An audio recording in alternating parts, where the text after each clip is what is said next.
Good evening. President Trump is threatening a huge attack on Iran's infrastructure, at the same time claiming progress on talks to end the war. Is there a contradiction? We'll discuss.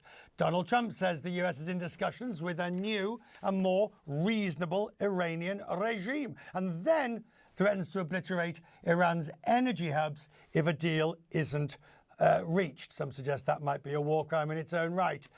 US allies, some of them like Spain, are directly opposing the war. The Spanish defense minister says Spain will not let US military planes involved in the war fly over Spanish airspace. Spain's also drawn President Trump's criticism by denying the US access to its military bases.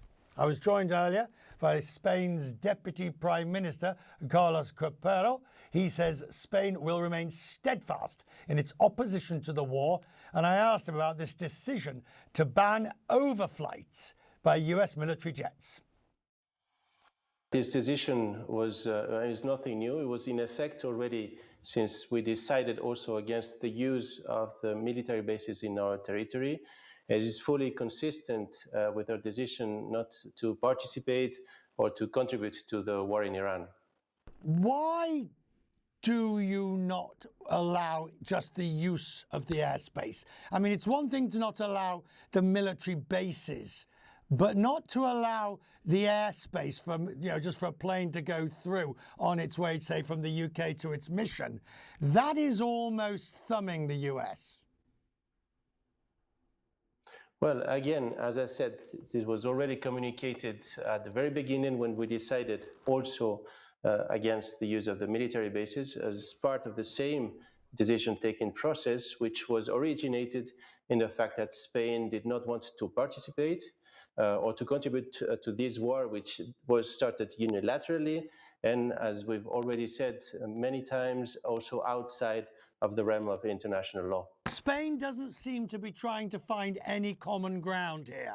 This position that you've taken, and if I compare it to, say, the UK or Germany or France, where they particularly the UK has, to some extent, attempted to accommodate the United States as if it can. You see Spain saying, no, we're not having anything to do with this at all.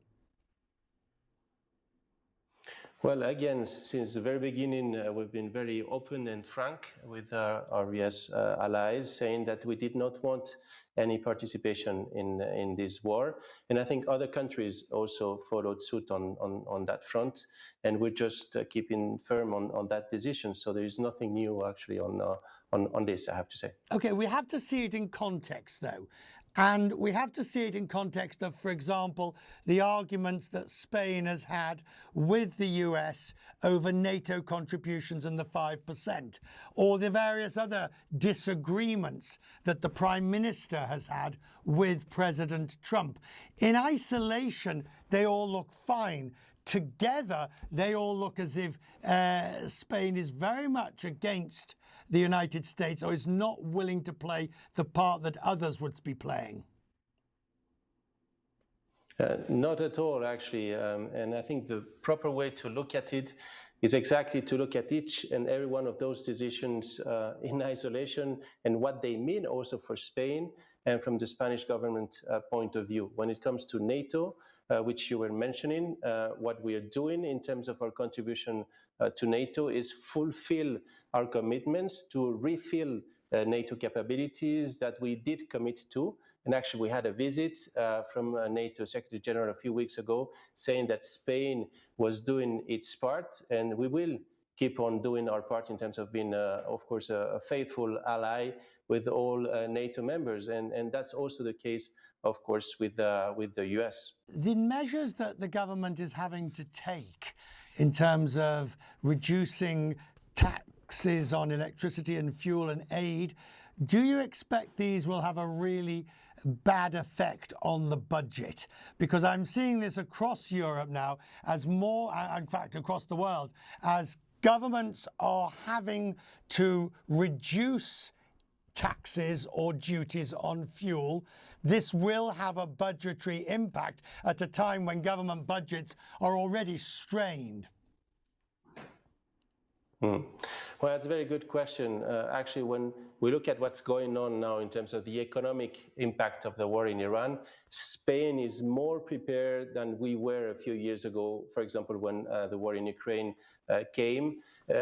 Look, for example, at our growth figures. We've been, for the second year in a row in 2025, the fastest major advanced economy in terms of growth, basically doubling our euro area counterparts. We're more prepared also in budgetary terms. When you look at our 2025 figures, we will be in primary surplus, which was not the case since 2008, and also that means that we have rebuilt the fiscal space that we did use to respond to COVID and to the war in Ukraine. And also we're more prepared when it comes to the energy side, because we've made progress in terms of decoupling from gas prices. For example, when you look at what happened over the past 4 weeks, the electricity price in Spain was around 30 euros per megawatt hour. And if we go back to 2022, in the war in Ukraine, at this stage, prices were around 200 euros per megawatt hour. So that's how much progress we've made in terms of being prepared for what's to come and being able to protect our citizens also against it.